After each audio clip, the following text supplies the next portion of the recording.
It's Jay Dickey with American Heritage Partners. We're here on April the 19th, 2026. We're in the year of America 250. We're in Beaverton, Oregon, where today, amazingly, there's going to be a dedication of a Revolutionary War memorial, the biggest that has ever been installed west of the Mississippi. So this is going to be a momentous day. We're expecting a gathering of several hundred people, plus hosted by the Sons of the American Revolution, and in particular the Lewis and Clark chapter, which is located here in Beaverton. So it's going to be a great crowd. More later, but I'm going to introduce you to some people, and then we're going to see some ceremonies later on. Plus we're going to see the unveiling of this amazing monument, which has been years, literally years, in the making. So stand by. So some amazing displays for today's dedication ceremony. This is also co-hosted by the Daughters of the American Revolution. They've been very involved in this, and of course the town of Beaverton is heavily involved. Well, hopefully we're going to see the mayor of Beaverton during the actual dedication ceremonies. But you can see behind me, this pathway has many flags here, and in fact this entire park is surrounded with flags. I think there might be 100 flags that have been placed here around the grounds. You've got a 1976 flag here, for example, but look at the color. This amazing day. And by the way, this weather is incredibly rare. So here we are on April the 19th. The sun is out. It's 70-degree temperatures.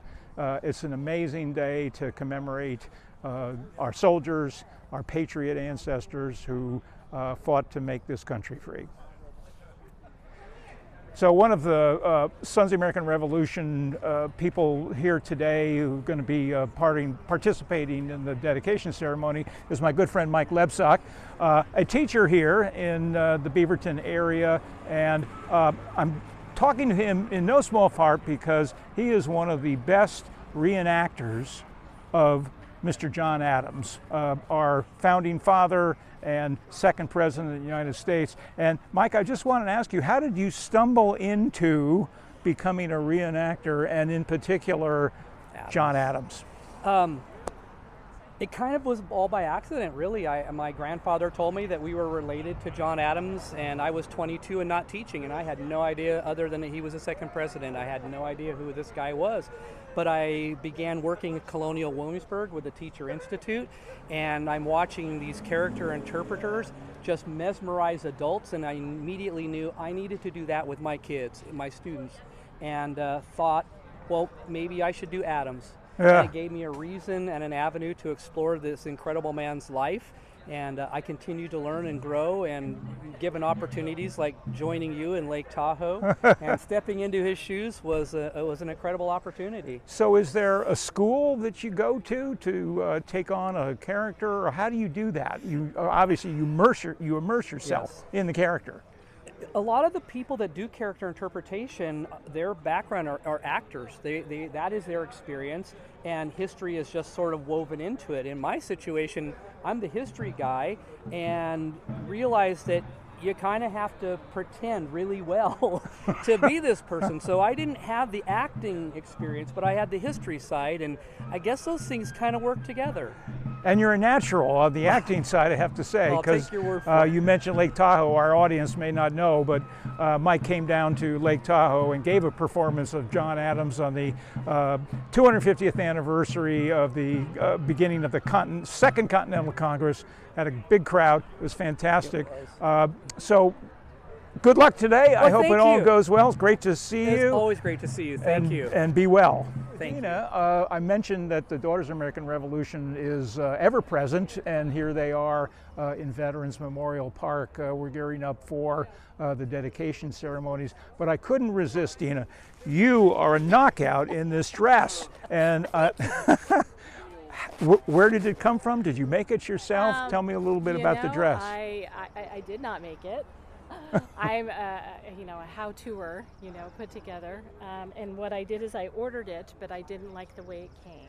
So I embellished it. You embellished it. So yes, the roses are put on by me. And did you make the roses? I did not. Love Amazon. Amazon is a good source. Yeah, the Revolutionary War ladies would have loved it. My shoes. I have not. Get those shoes, Angela. Amazing. Now those look authentic. They do, and the shoes are called mules. That's what they are referred to in women's dress, and I have stockings that are pretty typical of that period too. And then I actually have shorts underneath here, so that's cheating. It is cheating. But when I drive in the car, these things go up, and I gotta lift up this skirt to pull them all back down. So this would not be the average female from the Revolutionary War era's outfit. It would be if you were invited to a dinner and or a ball. And some of my ancestors, I have actually a portrait that was painted of one of my ancestors, and she has her hair worn just like this, not the feathers. She has pearls hanging from her hair. Painted while she contemporaneously when she was alive. Yes. And, wow, that's pretty rare. Her name was Mary Boyd, and her husband was my grandfather also, and he was John Finley. And I came into DAR under David Finley, their son, and there's also another Finley, William Finley, which would be an uncle, and he is in the Revolutionary War Museum in Philadelphia, on the wall. And I will be there on July the 4th. So you look for him. I will look for him. Mr. Finley. Mr. William Finley. He's William right Finley. next to Abigail and another... Not Abigail Adams. Yes. So he's next to Abigail. There's three portraits. Well, there are three images of three different folks that had something more to say about the Revolutionary War, and so he's one of them. And he was one of the first men that wrote a book that was why church and state should be separate. He was ahead of his time. He was, and he also wrote a book on the Whiskey Rebellion. Interesting. Yeah. Well, so you can tell that there are some patriots here, some very deep patriots, Dina being a great example. What a great life story you've got. And thank you for talking to us. Thank you. Take care and take care of this. So, we're here with my good friend Dave Witter of the Oregon Sons of the American Revolution. Good to see you, by the way. Nice to see you. And I've been talking a lot about the sheer size and scope of what we're about to see, the dedication ceremony for the Oregon War Memorial here in Beaverton. The man responsible in significant part is standing next to me, Dave. Tell me a little bit about how this came together. How long has this been in the making? Well, the idea for doing this, for creating a memorial here, came about in 2008, at least back that far. That's, let me see, count. That's 17 years. 17 years. So the reason is the top of that memorial says, dedicated to all veterans. And our chapter has been doing events in this park for at least 2 decades. This is the Sons of American Revolution, Yes. Lewis and Clark Lewis and chapter. Clark Yes. And the question came up, with that says dedicated to all veterans. Where are the Revolutionary War veterans? Right. Well, if you actually look at the plaques here for each of the services, there are a couple of them that say 1775, and there's a couple that have Marines were started, and yes, and the right. Army, and the Army, and the Navy, and the Merchant Marine. Yeah. And so they've been celebrating their 250th anniversaries over this last year. But the question. And you wanted to get in on the action. And we wanted to, and so the reason it got built here was that one of our members, Greer Ingebrigtsen, thought, asked that question: where are the Revolutionary War soldiers and veterans? And so that's what started it. And soon after that, he enlisted the support of Legion Post 124. American Legion. American Legion, and the city mayor at the time said, yes, you can build a Revolutionary War memorial here in the park, because the city owns this. Over this particular monument, right? Yeah. So it's on the other side of this monument. And Park District said, that sounds like a good idea to us. Wow. So that coalition has stayed in place for 17 years. They were just waiting for us to finish raising the money. It survived COVID, all of those things. Well, tell me, just in a couple of minutes or less, the fabrication of this monument was its own challenge, but it's part of it is made of glass. Is that right? Yeah. Tell me about that. So, just to digress 1 second, just to go back. Sure. So there have been 3 different designs. So the second design had 6 bronze sculptures, and COVID killed the fundraising. I'm sure. And the cost of bronze and the fabrication time and all that just made this project unaffordable, so it stopped. And in 2023, I was calling around trying to get a quote for a granite bench. And I talked to O.M. Stone. Who I met yesterday. Yes, who you met yesterday. And they make headstones. And when I talked with them, I explained I was after a bench, and Tony out there said, that's kind of not a standard size. And then he said the key question, what is it are you trying to accomplish? So I explained that we had stopped the project, that we'd really like to do something to recognize the 250th. And he said, well, why don't you come out? So when I came out there, I saw this glass art, which is basically color images tattooed on granite. And not very thick. It's not very thick. Right. But they have the proprietary rights to that. They own the patents. And it's a patented thing. It's a patented thing. Wow. And they have been doing that now for, I think, about 15 years.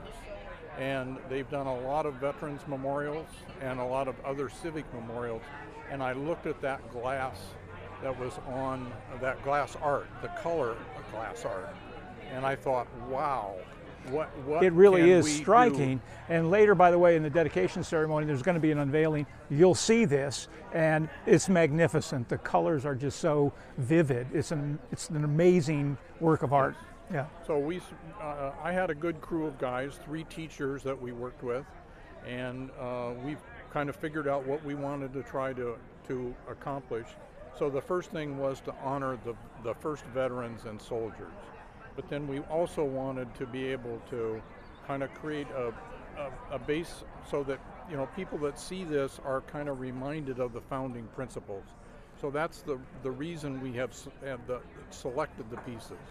And we were fortunate, as we were looking at trying to identify how the representative soldiers might be depicted, to run across examples from the famed historical artist Don Traiani. And we thought, well, let's see what will happen if we call him up and ask if we can license his figures. And he said, okay. Sure. Yeah. And so we spent hours and hours going through thousands of the images. And I saw some of them yesterday. You showed them to me. Yeah. Find the ones that kind of fit together in a collage. So yeah. It's an amazing really story. I can't tell you how moved I am that you were able to pull this together. We're going to have hundreds of people here in a little bit, but again, the mastermind, the maestro, is Dave Witter. Thank you so much for talking to us. You bet. Thank you for coming. That's going to be unveiled today. This is today's brochure, and you can see here on the front cover, this is what you're going to be seeing. And this here, there's going to be 2 different flags that are being depicted and some other images we'll get close-ups of, but this is made out of glass. It's a glass enameled flag, and of course this is the Betsy Ross flag here and so forth. Betsy Ross flag 1777. So, and this was a labor of love of one of the men of the Sons of the American Revolution who found this very gifted sculptor who designed the whole thing.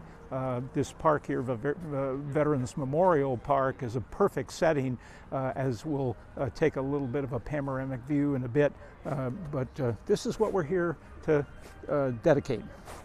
In Veterans Memorial Park, there's already one monument that you see here This is a United States Air Service memorial dedicated to those who served in defense of our country. And you see here at the bottom, it's specifically commemorating the Mighty Eight, which were the planes that we flew in World War II between 1942 and 1945.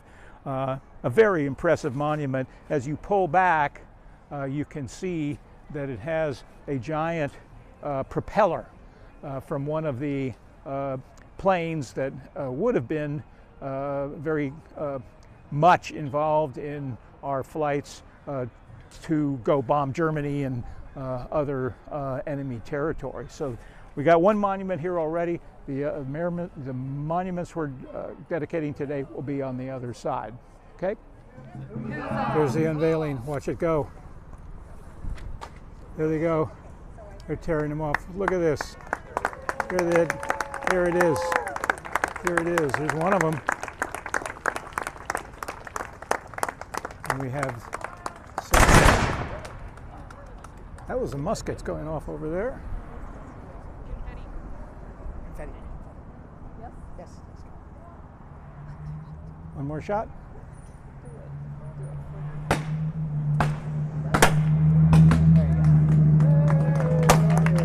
Hey, we got some confetti.